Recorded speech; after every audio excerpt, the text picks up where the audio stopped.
So this just speaks to some of the drivers really around how we got here. This is the result of some of the, well, it's not some of, a lot of consultation that occurred starting in early 2016 to really understand what was going on with the industry, where it was going, and what people needed and wanted. You know, as you all know, we have some housing challenges here in Vancouver, to say the least. We have a vacancy rate of less than 3%. And we also were very tuned into the economics of short-term renting, and that got referred to earlier here. You know, $1,000 a night is not unheard of for some of these short-term rentals. So we appreciate the incentives there are to conduct a short-term rental in a property if you're given that opportunity compared to a long-term rental.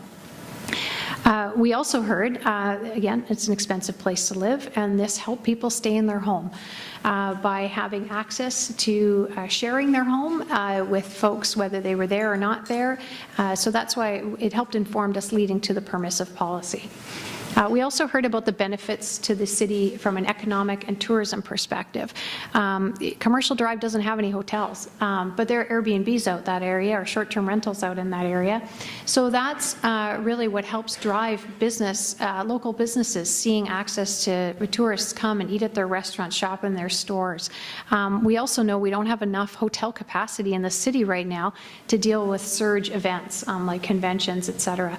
So there is a role for short-term rentals in supporting Vancouverites and Vancouver businesses.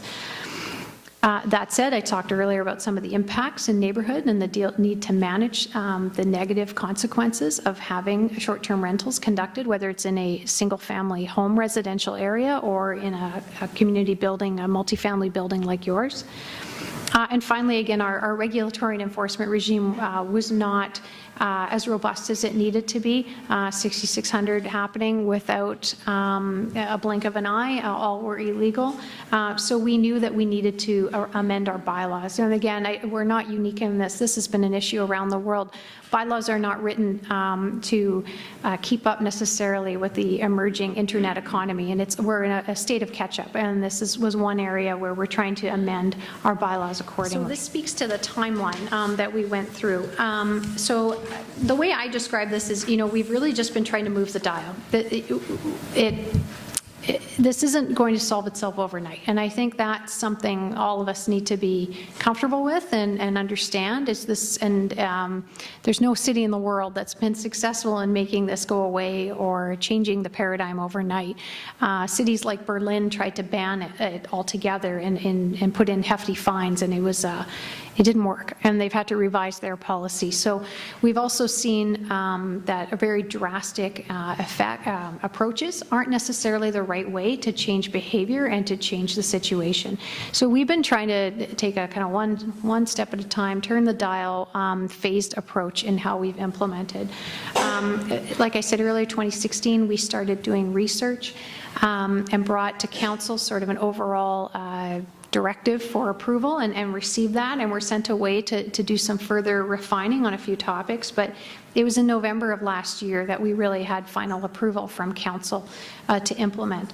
And that's what we worked on through till April, including developing that online licensing system and finalizing our memorandum of understanding with Airbnb.